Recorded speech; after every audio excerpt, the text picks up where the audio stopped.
al final del texto que tomamos como principio, como base. ¿Qué pasa?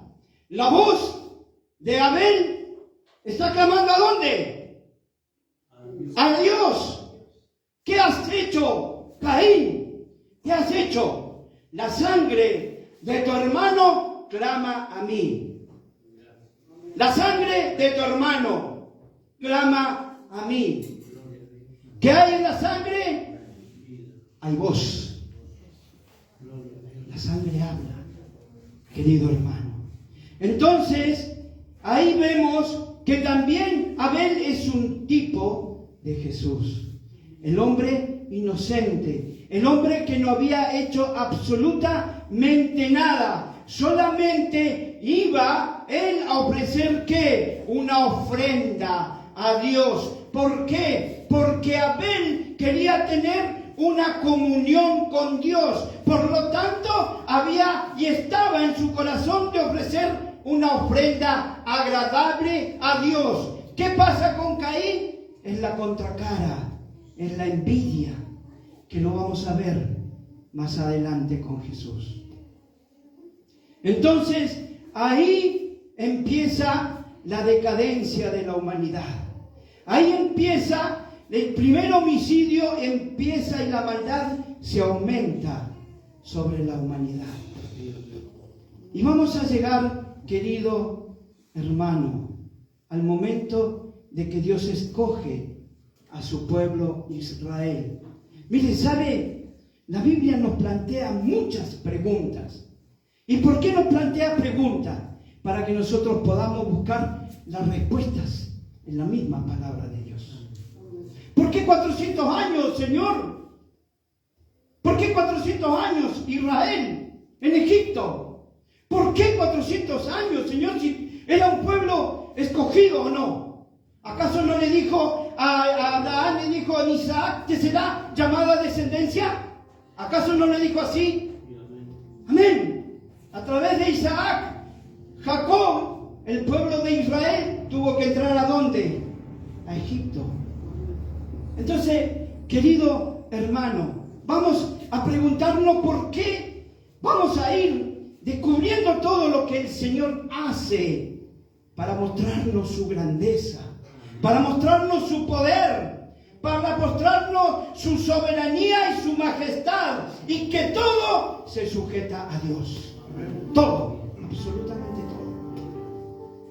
Entonces, Éxodo, capítulo 12, versículo 7 en adelante. Estamos con 400 años de Israel en el pueblo de Egipto. Un pueblo esclavo, un pueblo torturado, un pueblo que no tenía voz, un pueblo que estaba oprimido, un pueblo que estaba en esclavitud. ¿Ve? No podía salirse de eso. Y usted se pregunta, 400 años, ¿acaso Dios no podía haber mostrado de otra forma su poder? ¿Acaso Dios no podía inmediatamente haberlos llevado a una tierra que fluye de leche y miel? ¿No lo podía haber hecho? Sí. Pero querido hermano, cada paso que nosotros damos, así como lo dio Israel, es para mostrar ¿qué? La grandeza de Dios, el poder de Dios, la majestuosidad de Dios. Siempre hablamos de Dios que es un Dios omnipresente, omnisciente. ¿Y qué más? Omnipotente. ¿Y cómo lo podemos demostrar si no tenemos algo con qué mostrarlo? ¿Cómo podemos decir que Dios es omnisciente? Porque Él está dentro de nuestros pensamientos. Él escudriña nuestros pensamientos. Entonces, querido hermano, es ahí donde vemos cómo Dios tiene un plan diseñado para cada uno de nosotros. Éxodo 12, versículo 7. ¿Puede leer? Hasta el 10, querido hermano. ¿Quién lo puede leer, por favor? ¿Leo? Amén. Y tomarán de la sangre y la pondrán en los postes y en el dintel de las casas, en lo que han de comer. Y aquella noche comerán la carne asada al fuego, y panes sin levadura, con hierbas amargas lo comerán.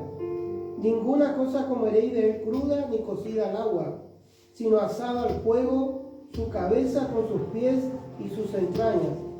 Ninguna cosa dejaréis de él hasta la mañana, y lo que quedare hasta la mañana lo quemaréis en el fuego. Amén. Lo comeréis así, Amén. ceñidos Sí, vuestros lomos, vuestro calzado en vuestros pies y vuestro bordón en vuestra mano, y lo comeréis apresuradamente. Es la Pascua de Jehová. Es la Pascua de Jehová. Pero vemos en el inicio del versículo que hay sangre. Amén. ¿A dónde? En los dinteles de la casa. ¿Para qué? Para protección. Para saber que la sangre del Señor es la que expía por nuestros pecados, pero también nos da la facultad para refugiarnos y resguardarnos en Él. Por eso le aclara acá y le dice: y tomarán de la sangre y la pondrán ¿en dónde? En los postes y en el dintel de las casas en la que lo han de comer. Pregunta: ¿murieron ellos? No, pero estamos hablando de un hecho puntual. No solamente la sangre en ese momento protegió al pueblo de Israel, sino que la sangre también te da potestad para una vida eterna. ¡Gloria al Señor! Bendito es nuestro Dios. Maravilloso es. Ningún plan del Señor es imperfecto. Ningún plan del Señor no se sostiene con el tiempo. Sí, el plan de Dios se sostiene en el tiempo, porque tenemos una palabra que es verdad y que sostiene al Hijo, y así como sostuvo al pueblo de Israel en ese momento crucial. ¿Qué más decir? ¿Qué más decir que no nos diga la palabra del Señor? Bendito sea el Señor. Y aquella noche comerán la carne asada al fuego y panes sin levadura, con hierbas amargas lo comerán. Amén. Al momento de hacer el sacrificio de, hermano querido, ay Señor, ¿por qué siempre tiene que haber sangre inocente? ¿Por qué siempre tiene que haber un cordero pobrecito que no tenía nada? Querido hermano, un cordero que no había cometido absolutamente nada. ¿Por qué el cuchillo tenía que pasar sobre su garganta y esa sangre tenía que derramarse para traernos libertad? ¿Se da cuenta que siempre tiene que haber algo inocente que nos cubra a nosotros de nuestra maldad? Entonces, y aquella noche comerán la carne asada. Al momento de enterrar el cuchillo sobre ese cordero, la sangre se derramaba y se comía la carne asada. La carne asada es sinónimo de juicio. Por eso la tenían que asar y comerla. Estaban, hermanos queridos, en nuestra carne necesita ser quemada por la presencia de Dios. Necesita ser quemada por el fuego purificador del Espíritu Santo. ¿Para qué? Para hacernos puros. Bendito sea el Señor. ¿Cuánto le dan aplauso al Dios de la gloria? Bendito sea el Señor. Comerán la carne alzada al fuego y panes sin levadura. Con hierbas amargas lo comerán. ¿Qué estaba haciendo en este simbolismo? Por eso, querido hermano, cuando yo dije Pascuas o Cena del Señor, esto no se puede obviar. Esto no se puede dejar de enseñar. Porque esto es algo que Dios va a representar ahora cuando pasamos un poquito más adelante. Los panes sin levadura es la pureza de la palabra de Dios. ¿Qué dijo Jesús? Yo soy el pan. Yo soy el pan de vida. ¿Qué? La pureza de Dios descendió a la tierra. ¿Y Él trajo qué? Trajo pureza. trajo una abertura de mente. ¿Ve? Porque teníamos una mente atrofiada, porque estábamos en Egipto, estábamos oprimidos, estábamos esclavizados, estábamos deprimidos en ese lugar. Mas Jesús, a través de su pan, nos trajo libertad. ¡Gloria a Dios! Bendito sea el Señor. En la que lo han de comer. Y aquella noche comerán la carne asada al fuego y panes sin levaduras. Con hierbas amargas lo comerán. Con hierbas amargas.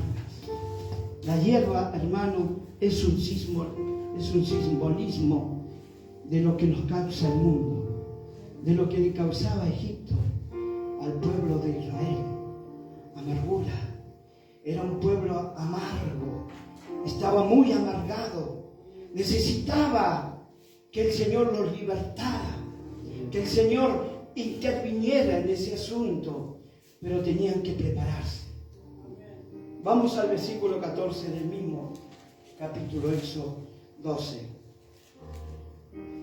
Y este día os será en memoria, y lo celebraréis como fiesta solemne para Jehová durante vuestras generaciones. Por estatuto perpetuo lo celebraréis. ¿Qué pasa ahora desde aquí en adelante? Empieza a derramarse muchísima sangre. Todos los años, apenas hacían un sacrificio del Pesaj o la fiesta de la liberación o Pascua, como quieran decirle, hacían sacrificio, derramaban sangre y derramaban, pero apenas el pueblo salía, volvía a pecar. Ya no había sangre que pudiera lavar lo que había en Israel. Por eso cuando se levanta Isaías, confronta al pueblo y le dice de parte de Dios: hastiado estoy de su sacrificio, hastiado estoy de la sangre de que se derrama por ustedes, que no entienden, que no comprenden, que no quieren ver lo que Dios demanda de ustedes. Hastiado estoy. Por eso, querido hermano, debemos entender qué significa, qué es lo que tiene este hecho, que muchas veces lo pasamos por una trascendencia dentro de las iglesias y muchas veces no nos enfocamos. ¿Qué dijo el apóstol Pablo, por favor? ¿Qué dijo? El apóstol Pablo dijo: predico ¿a qué? A Cristo y este crucificado.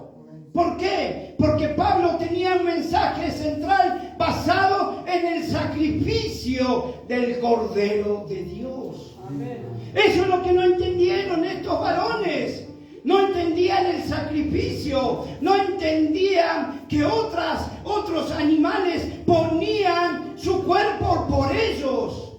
Y como no lo ponían ellos, no lo valoraban.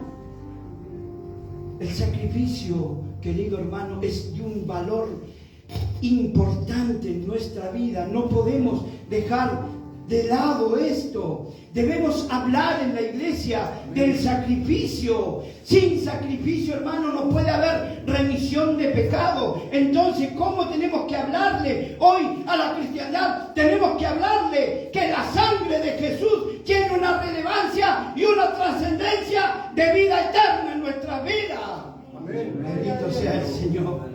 Bendito sea nuestro Dios. ¿Se da cuenta? ¿Se da cuenta? Ahora vamos a Lucas.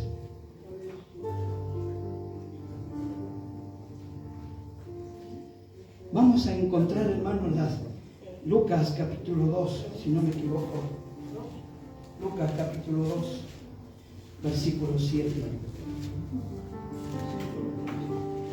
Mire, hermano, querido hermano, yo doy gracias al siervo que me ha permitido en este momento poder hablar. Esto es algo tan, hermano, tan bello, tan lindo, tan maravilloso. Hablar de lo que Dios hizo lo que significa en nuestra vida todo este sacrificio. No es fácil hablarlo, hermano, no es fácil. Porque nadie puede estar en ese lugar. Mire, querido hermano, mire, estos días hemos mirado la procesión, la Eucaristía. No es por menospreciar a nadie, no. Pero, hermano, no le dan una importancia que tiene. No es solamente una semana, no es solamente un día. No, es todos los días. Amén. Y para poder hacer esto tenemos que poner esto en lo más alto, porque el Espíritu Santo nos habla. No necesitamos una película.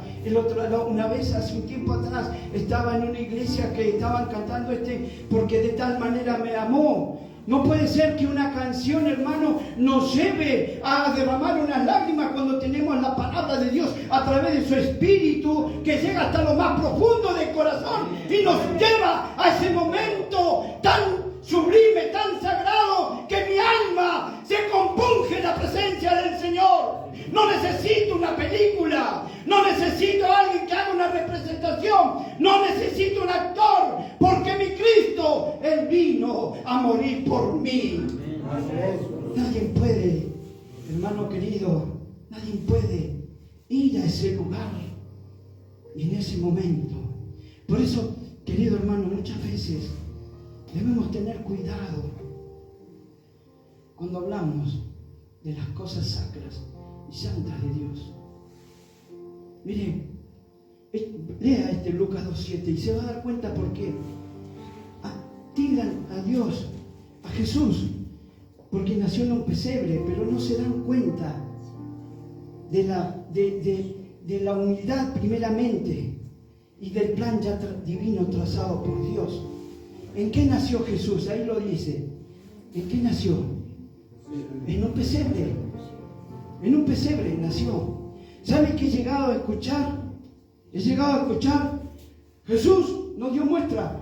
Nació en un pesebre donde donde estaba no es así. Cuando nace Jesús en Belén, el lugar era 70% de ganadería. Ese lugar, hermanos, se preparaban los corderitos para el sacrificio en el templo. En ese lugar estaba, hermanos, todo preparado y todo limpio. Y como Jesús, los padres no encuentran lugar, en ningún lugar, van ¿a dónde? A un pesebre. Pero ese lugar ya estaba acondicionado para que el cordero viniera y estuviera ahí. El bebé Jesús estuviera ahí. ¿Sabe cómo es envuelto? Como los corderos. Así fue envuelto. Como ese cordero. Busque Juan. Lo vamos a encontrar. Juan 1:29. Busque. Para que vea, hermanos, que yo no le estoy diciendo algo que a mí se me ocurre. Porque muchas veces han tildado a Jesús en un lugar que no es. El pueblo de Belén, como les dije anteriormente, tenía la propiedad esa de vender corderos para el sacrificio. Y todos los corderos, ¿cómo tienen que ser? Sin manchas, limpios, absolutamente limpios. Entonces, así Jesús va en ese cordero, va como ese corderito que está para ser sacrificado y es envuelto como un cordero en la representación, queridos hermanos. Lea Juan 1:29. Juan 1:29. La Biblia nos da evidencias, pero por montones. ¿Qué dice Juan? El siguiente día vio Juan a Jesús que venía a él y dijo: He aquí el Cordero de Dios que quita el pecado del mundo. Amén. He aquí el Cordero. ¿Quién le dijo a Juan que era el Cordero? ¿Se da cuenta? ¿Se da cuenta cómo el plan de Dios trazado tan perfecto? Tan perfecto. ¿Dónde nace? En un pesebre. ¿Adopta qué? La figura de un cordero. Pero después, cuando empieza a ejercer su ministerio, Juan dice: he aquí el cordero que quita el pecado ¿de quién? De usted y de mí. ¿Se da cuenta? Dios no hace las cosas por casualidad. Dios ya tiene, como le dije, por eso fuimos a Génesis 3:21. Dios ya tenía un plan para la humanidad. ¿Por qué qué? Porque no quiere que la humanidad se pierda. Porque somos su creación, querido hermano. Y a través de la lectura vamos a entender. Entonces el Señor empieza su ministerio. Pero llega un momento que el Señor le hace una pregunta a los discípulos que están ahí. Eso lo puede ver en Mateo 16. Le dice, a ver, ¿qué le dicen la gente que soy yo? ¿Qué dicen? Entonces todos empiezan a tener sus conjeturas, ¿no? Todos empiezan a decir, bueno, tú eres este, tú eres este, tú eres aquel. Entonces Pedro le dice, tú eres el Cristo, el Hijo del Dios viviente. Pregunta, ¿quién se lo había dicho a Pedro? El Espíritu de Dios. ¿Vio? Por eso, hermano, es necesario mantener nuestro vínculo con Dios. Es necesario que nuestra mente, y esto esté enfocado arriba. ¿No? Como le decía hoy, ¿por qué 400 años Israel en el desierto? ¿Por qué 400 años, perdón, en Egipto? ¿Por qué después 40 años en el desierto? ¿Por qué 40 años? Porque ellos no habían sido libertados todavía. ¿Está entendiendo? Cuando Israel sale de Egipto, ¿qué se trae con ellos? Su costumbre. ¿No? ¿Querían qué? ¿Se acuerdan en Números?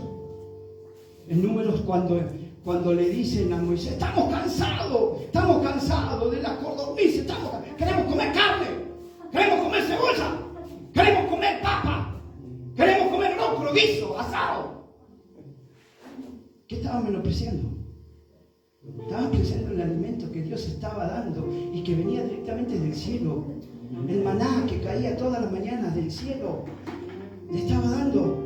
Entonces, ¿por qué 40 años en el desierto? Porque Dios quería que liberen sus mentes. Dios quería que se saquen la esclavitud que traían de Egipto. Por eso, querido hermano, nosotros cuando venimos a la casa del Señor tenemos que enfocarnos en nuestra mente en Cristo. Por eso sucede esto. Cuando Pedro le habla y le dice, tú eres el Cristo, el Hijo del Dios viviente, hablamos de una mente liberada. Amén.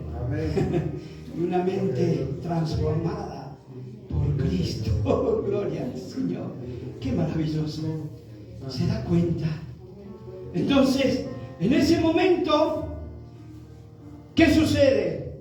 Toma a Juan, toma a Jacobo y toma a Pedro. ¿Y a dónde sube? Al monte. Mateo 17. Capítulo 1 a 3. Acá vamos a encontrar algo maravilloso y trascendente, querido hermano. Acá vamos a encontrar. ¿Sabe por qué? Porque no podemos hablar si no tenemos propiedad para hablar. Entonces, ¿qué pasa acá? Es la transfiguración. ¿Quién lo puede leer?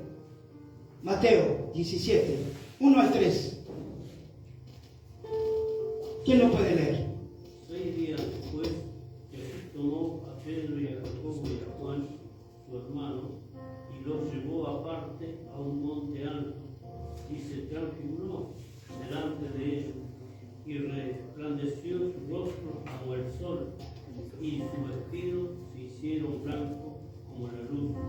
He aquí les aparecieron Moisés y Escuche, hermano, ¿quién le aparece? Con ellos. ¿A quién le aparece a Jesús? ¿Moisés? Y Elías. ¿Qué más? Elías. ¿No? ¿Por qué aparecen en este acto? ¿Qué pasó en ese momento? ¿Qué hizo Moisés? ¿A quién liberó? Al pueblo de Israel. ¿No? ¿Qué hizo Moisés? El Pentateuco. ¿Escribió la ley? ¿Sí o no? Amén. ¿Qué hizo Elías? Porque Elías no murió. Pero sin embargo también la Biblia me habla de otro profeta, de Samuel, que fue el que creó la escuela profética en Israel. Pero ¿por qué me habla de Elías? Porque Elías está para los tiempos finales a anunciar al Mesías. ¿Se está dando cuenta? ¿Por qué aparece Moisés y por qué aparece Elías? ¿Ve? Pedro, en su momento de querer congraciarse con Dios, dice, hagamos 3 enramadas. No, era el momento perfecto donde ya la humanidad se encarnecía contra Jesús. Entonces era el momento donde Moisés, yo quiero que entienda esto, hermano, a partir de Moisés para atrás fue la liberación física. A partir de este momento para adelante empieza la liberación espiritual. ¿Se da cuenta? Entonces, ¿por qué se presentan Moisés? Porque le dice, yo cumplí mi parte, yo hice lo mío, ahora viene, porque ¿qué dijo el Señor? ¿Qué dijo? No he venido a ¿qué? A abrogar la ley, sino a ¿qué? A cumplirla. Era el único que la podía cumplir. No había nadie que pudiera cumplir la ley. Entonces, cuando Jesús cumple la ley, se le aparece Moisés y se le aparece Elías. Ahora llega el momento que se abre para la humanidad la gracia de Dios. Gloria a Dios. ¿Se da cuenta? No son hechos casuales, querido hermano. No son hechos intrascendentes. No, son hechos gloriosos. Amén. Que quedarán en la retina de cada uno de nosotros para comprender el poder y la majestad de Dios. ¿Ve? Ahora baja Jesús, su cuerpo lleno de la presencia de Dios, así como bajó Moisés del monte de Sinaí. ¿Lleno de qué? Lleno del resplandor de Dios. Baja con el resplandor de Dios. Y yo quiero, hermano querido, que pensemos en esto. Un momento. Si hoy apareciera Jesús diciendo, yo soy el Hijo de Dios, ¿qué dirían? No, este está loco. ¿Quién es? ¿Ve? ¿Saben por qué? Porque Jesús vino a combatir ¿qué? El legalismo, la tradición que había en ese tiempo. Vino a enrostrarle que ya no eran los mandamientos de Dios, eran los mandamientos del hombre que predominaban sobre la tierra. Había un antes y un después con la venida del Señor. Necesitaba Dios pasar a su Hijo por este proceso para que hoy nosotros podamos tener la gracia de Dios. ¿Ve? Entonces, vamos a ver que a través de la transfiguración se produce ¿qué? La preparación de la Pascua, del Pesaj. Ahora vamos a pensar justo en lo que estuvimos leyendo, Lucas, capítulo 22. Vamos a ir a unos versículos más atrás. En el 15. Esto lo voy a leer todo. Lucas capítulo 2, versículo 15. Ahora el Señor está con su discípulo. Otra cosa que nos han vendido. La mesa larga. Hay un cuadro, ¿no? La mesa larga. Y todos ya creen que es una mesa larga. No. Sí, la de Da Vinci. No era una mesa larga. Era una mesa en forma de triángulo. Así. ¿Dónde estaba Jesús? En la parte visible, porque Él se encolumna como cabeza de la iglesia, como piedra de la iglesia. Entonces tenía que estar en un lugar donde lo vieran todos, visible. ¿Ve? Entonces, ahora Jesús está reunido con su discípulo. Y note, hermano querido, porque muchas veces cometemos errores garrafales y hacemos más que crear confusión dentro de la comunidad cristiana. ¿Quién estaba con ellos? Judas. Estaba Judas. Judas, querido hermano, mire, muchas veces decimos cosas que por ahí después pueden crear confusión.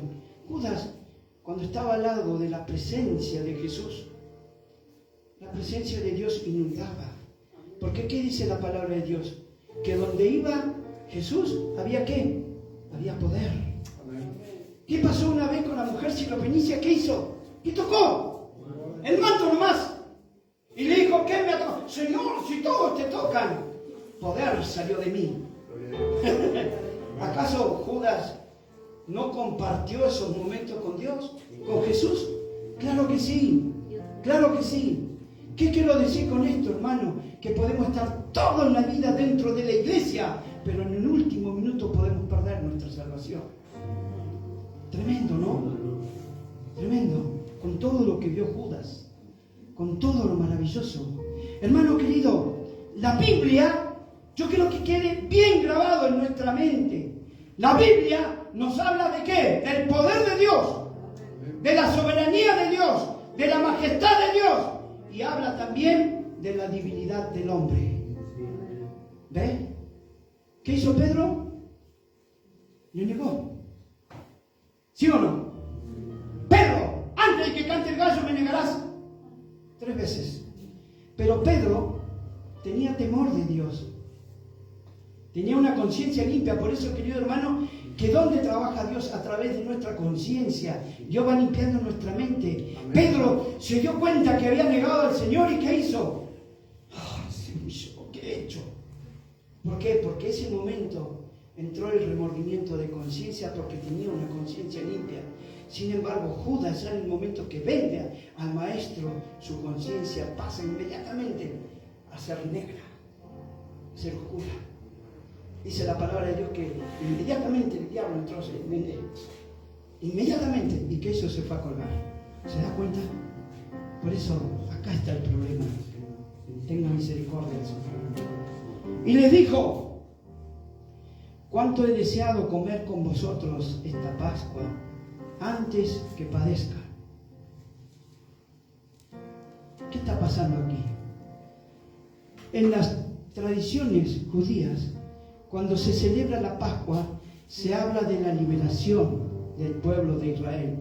Se recitan todas las partes, Levítico, Deuteronomio, todo el Pentateuco. Se recitan algunos salmos como Shema Israel. Se recita todo esto y se arma un momento de comunión íntima.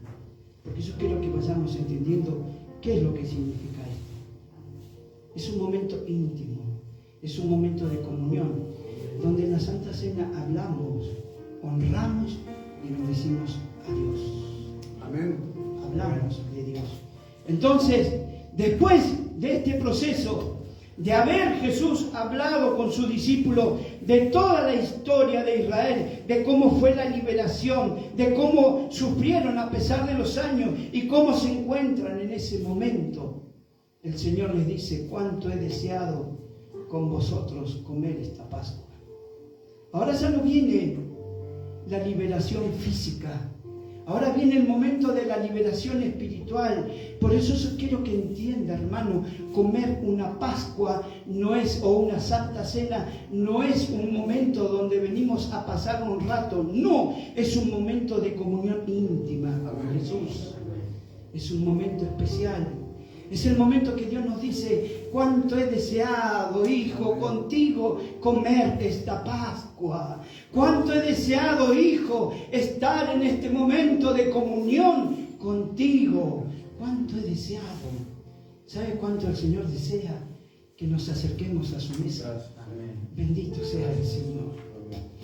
Estas fueron las palabras, hermano, que hoy tienen que resonar a través del tiempo. La importancia. Porque os digo que no la comeré más. Era el último momento del Señor. Que no la comeré más hasta que se cumpla en el reino de Dios. Es un momento no de despedida, es un momento de esperanza. No la voy a comer más ahora, pero no se está despidiendo. Ahora usted me puede decir, pero acá le está diciendo, no la voy a comer más. No se está despidiendo, porque dice, la comeré después cuando venga en el reino de Dios. Ahí está, como dijo el apóstol Pablo, Dijo a Jesucristo que es nuestra esperanza. Ahora pone acá en los discípulos que pone esperanza. Que pone esperanza, esperanza. Ahora yo no la comeré más con ustedes, pero si ustedes son fieles, si ustedes permanecen, un día estaremos ¿a dónde? En la boda del Cordero, y esta misma cena la comeré contigo. Gloria a Dios, gloria al Señor. Qué maravilloso este Dios, qué maravilloso. No la comeré más, sino que la comeré cuando venga en mi reino. Y habiendo tomado la copa, dio gracias y dijo: tomad esto y repartidlo entre vosotros. Porque os digo que no beberé más del fruto de la vid. Otra promesa. ¿Qué prometió el Señor? La boda del Cordero, querido hermano. No estamos acá por venir a pasar un momento. No estamos acá por venir a quedar bien con el pastor. No, estamos acá por la esperanza que Dios ha puesto en nuestro corazón. Hijo, hoy vas a beber de la copa. Hijo, hoy vas a comer el pan. Te vas a alimentar de la pureza de mi palabra. Vas a beber del vino. Pero déjame decirte que será algo glorioso cuando yo venga en gloria. Bendito sea el Señor. Bendito sea el Señor. Bendito sea nuestro Dios. Y tomó el pan y dio gracias y lo partió y le dijo: este es mi cuerpo que por vosotros es dado. Haced esto en memoria de mí. De igual manera, después que hubo cenado, tomó la copa diciendo: esta copa es el nuevo pacto en mi sangre que por vosotros se derrama. Este es el momento. Este es el derramamiento de sangre que produce vida eterna. Ahora ya no se necesita un cordero todos los años para expiar por nuestros pecados. Ahora ya el Cordero de Dios se está preparando para lo que viene. Se está preparando. Todo el mundo está en su contra, pero Él tiene algo en mente: ser el Cordero ese que va a ir a la cruz del Calvario para derramar su sangre. Ahí se consuma un nuevo pacto para la humanidad, una nueva alianza. Ahora ya tú no necesitas ningún Cordero. Ahora tú necesitas venir a la cruz del Cordero. Ahí está la liberación. Ahora ya no es una liberación física, es una liberación espiritual. Todo lo que el mundo te ha hecho, todo lo que el mundo te ha querido hacer, todo lo que el mundo quiere hacerte, ya tú estás libre porque habitas en la morada del Todopoderoso. Amén. ¿Qué dijo el salmista? El que habita al abrigo del Altísimo no morará bajo la sombra del Omnipotente. Esas son lo que Dios nos envió a su Hijo para hacer.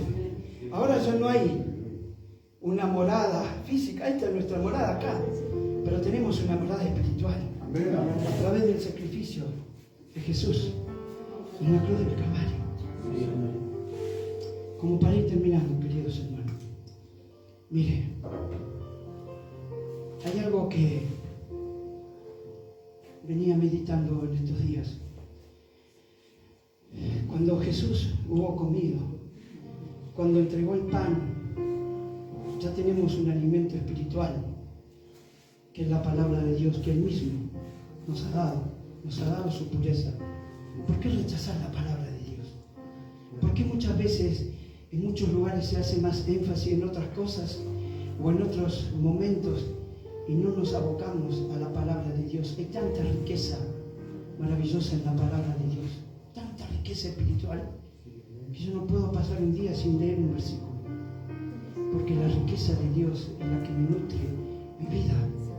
La riqueza de Dios.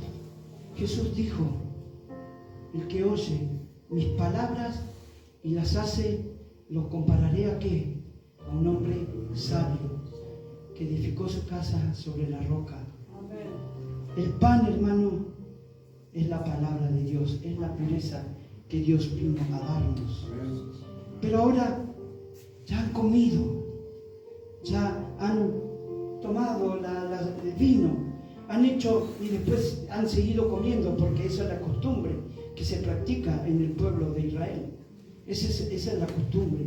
Se va con el cordero, se lo lleva, se hace el sacrificio, vuelven con esa carne que va regando, se lo pone en el fuego, se asa y se come, porque se tiene que comer todo. Antes del tercer día se tiene que comer. ¿Ve? Ahora están todos llenos. Todos, pero así. ¡Pam! Como yo quiero aparecer en esa foto, que para verme más flaco no me dejo contar. Gloria al Señor. Bueno, se produce este hecho. El Señor baja. ¿Por dónde? Por Getsemaní. ¿No? Y yo quiero que note este hecho, por eso tomé este pasaje. Yo digo, Señor, ¿será que tenemos que hablar de esto? Sí, tenemos que hablar de esto, porque esto es todo lo que el Señor padeció.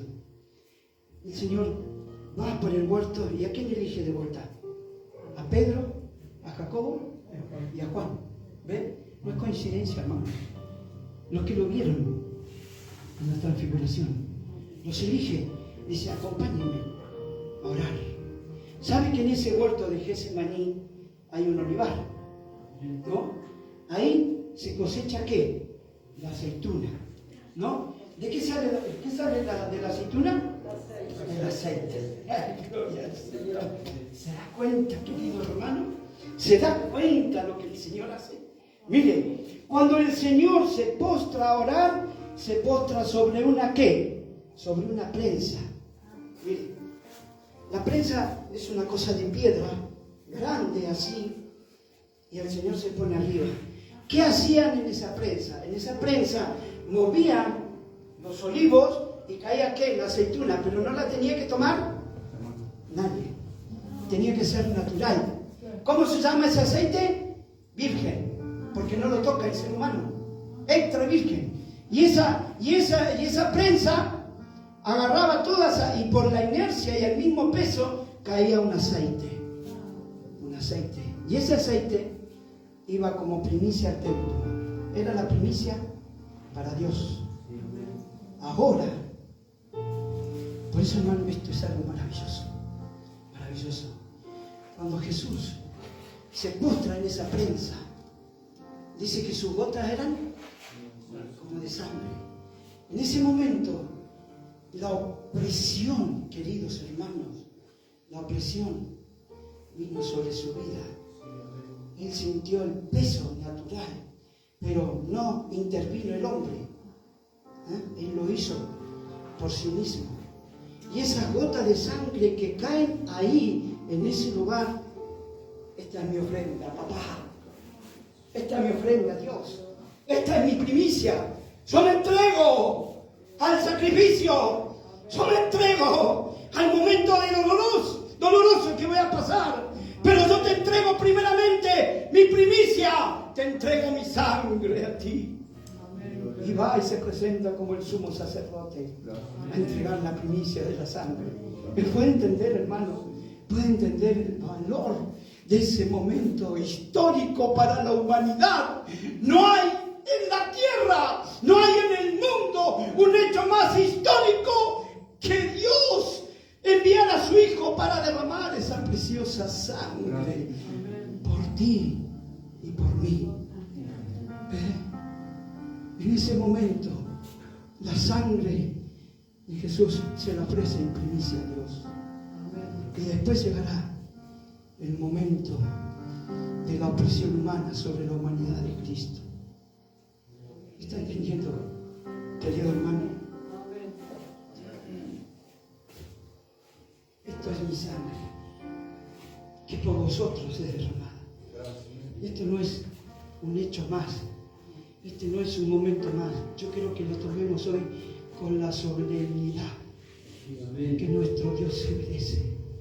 No fue un hecho fortuito, no fue un hecho casual, no fue un hecho superficial, fue un hecho trascendental para la humanidad, fue un hecho trascendental para tu vida y para la mía, fue un hecho trascendental para la iglesia que se está formando, y la única manera de poder entender esto es ir al sacrificio de Cristo en el huerto de Getsemaní. ¡Gloria a Dios! Por eso hoy, querido hermano,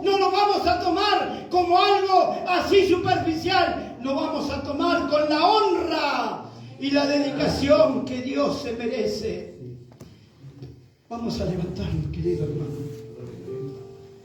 Vamos a levantarnos. Bendito sea tu nombre, Señor. Bendito sea tu nombre. Amado Padre, Señor amado, quizás yo no estuve a la altura de lo que pasaste en ese momento. Quizás yo no supe graficar bien lo que tú hiciste.